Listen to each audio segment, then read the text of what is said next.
मेरी 2 बेटियां हैं। इस सिलसिले में अक्सर दूसरे शहरों में आना जाना लगा रहता था। ऊपर वाले ने मुझे एक खूबसूरत पत्नी और 2 बेटियां दी थी। शादी से पहले मैं बहुत सी बुराइयों का शिकार था। बहुत कोशिश के बाद भी मैं बुराइयों से अपना पीछा ना छुड़ा सका। जब मेरी शादी की बात चली तो मैंने दिल में ठान लिया कि मैं अपनी पत्नी के होते हुए इधर उधर मुंह नहीं मारूंगा और अपने गुनाहों से तौबा कर लूंगा। शादी हुई तो शुरू के दिनों में मुझे अपने अंदर एक बदलाव सा महसूस हुआ, मगर मैं अपने अंदर के शैतान को ज्यादा दिनों तक खामोश नहीं कर सका।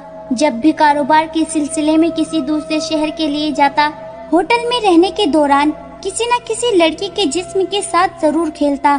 मैं 2 बेटियों का बाप हो चुका था, मगर गुनाहों से छुटकारा हासिल न कर सका। एक बार मैं कहीं बाहर गया तो होटल में कमरा बुक किया हुआ था। मैंने उस होटल के मैनेजर से कहा कि मेरे लिए एक अच्छी से अच्छी लड़की का बंदोबस्त करो और आज रात का किराया मुझसे डबल ले लेना। थोड़ी देर बाद एक 40 साल की औरत ने मेरा दरवाजा खटखटाया। उसके साथ एक 13 साल की लड़की भी खड़ी थी। मैंने अकेले में उस औरत से कहा कि इतनी कम उम्र की लड़की को क्यों लेकर आई हो? तुझे जरा भी शर्म नहीं आई? उस औरत ने कहा, साहब आप फिक्र ना करें, ये लड़की इस काम की आदी है, आपको शिकायत का मौका बिल्कुल नहीं मिलेगा। मैं लड़की को कमरे के अंदर ले आया और औरत से कहा कि तुम 1 घंटे बाद लड़की को यहाँ से ले जाना। लड़की की मासूमियत देखकर मेरे अंदर का हवस का जहर खत्म हो चुका था। मैंने लड़की को सामने बिठाया और कहा कि इतनी कम उम्र में ऐसा काम क्यों कर रही हो? लड़की की बात सुनकर मेरे पैरों तले से जमीन ही खिसक गई। उसने कहा कि साहब इस काम में मेरी अपनी मर्जी बिल्कुल नहीं है। मेरी माँ मेरे बचपन में ही ये दुनिया छोड़कर चली गई। मेरे बाप ने दूसरी शादी कर ली। शादी के कुछ सालों बाद मेरी सौतेली माँ ने मेरे बाप को नशे पर लगा दिया।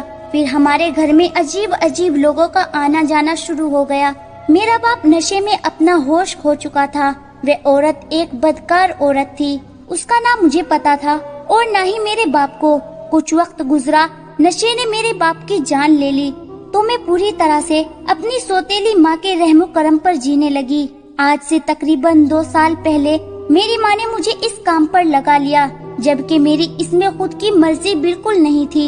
लड़की की बात सुनकर मेरी आंखों से आंसू टपकने लगे थे। मैं तो अपने आप को दुनिया का सबसे बड़ा गुनहगार समझता था, लेकिन आज पता चला कि इस दुनिया में मुझसे भी बड़े गलीज लोग पड़े हैं। मैंने उस लड़की के हाथ में एक चाकू दिया जो मैंने अपनी जेब में छिपा कर रखा था और उससे कहा, क्या तुम अपने हाथों से इस बदकार औरत को मारना चाहोगी? लड़की ने रोकर कहा कि नहीं, मेरे अंदर इतनी हिम्मत नहीं है कि मैं किसी की जान ले सकूं, और उसने मुझे भी इस बात से मना कर दिया। मैंने लड़की के सर पर हाथ रखकर कहा कि तुम अब क्या चाहती हो? उसने कहा, भाई मैं अब इस जहन्नुम से निकलना चाहती हूँ। मैंने उससे कहा कि मैं तुझे इस जगह से निकाल लूंगा। उस औरत के आने से पहले ही मैं उस लड़की को होटल से लेकर रवाना हो गया। मैं उसे अपनी एक दोस्त के पास ले गया जहाँ यतीम और बेसहारा लड़कियों को शिक्षा और उनका पालन पोषण किया जाता था। मेरा ये दोस्त पिछले 30 साल से ये अनाथ आश्रम चला रहा था। इसकी अपनी कोई औलाद न थी और वे अक्सर ये बात कहा करता था कि मैं इस अनाथ आश्रम में 300 बेटियों का बाप हूँ। आलिया, तुम इस अनाथ आश्रम में अपनी शिक्षा जारी रखना। और उसकी मेहनत के बदौलत उसका मेडिकल यूनिवर्सिटी में एडमिशन हो गया। आज वे एक बड़े अस्पताल में सर्जन हैं और बखूबी अपनी ड्यूटी अच्छे से सर अंजाम दे रही है। शायद इसी नेकी की वजह से मुझे उस गुनाह से नफरत होनी शुरू हो गई। मेरे दिल में ये बात घर कर गई कि जो लड़की जिस्म फरोशी के नापाक धंधे में कदम रखती है तो वे किसी न किसी मजबूरी की वजह से ही ऐसा करती है। लेकिन मैं कितना गलीज इंसान था कि उन्हीं मजबूर और लाचार लड़कियों का जिस्म नोचता रहा। फिर मैंने सच्चे दिल से उस गुनाह से तौबा कर ली और अपनी पत्नी से भी माफी मांगी कि मैं तेरा मुजरिम हूँ। पत्नी मुझे छोड़कर मायके चली गई थी और 6 महीने तक मुझसे दूर रही और मेरे बच्चों को भी मुझसे दूर रखा। पत्नी और बच्चों की जुदाई को मैंने अपनी सजा समझी और ऊपर वाले से अपनी बीवी बच्चे दोबारा मांगता रहा। ऊपर वाले ने मेरी पत्नी के दिल को नर्म कर दिया। उसने मुझे माफ कर दिया। उसने 6 महीने बाद फोन किया कि मुझे यहाँ से ले चलो। पत्नी के घर आने के बाद मैंने ऊपर वाले का शुक्र अदा किया मैंने अपनी पत्नी को आलिया के बारे में बताया। उसकी एक अच्छे खानदान में शादी तय हो चुकी थी।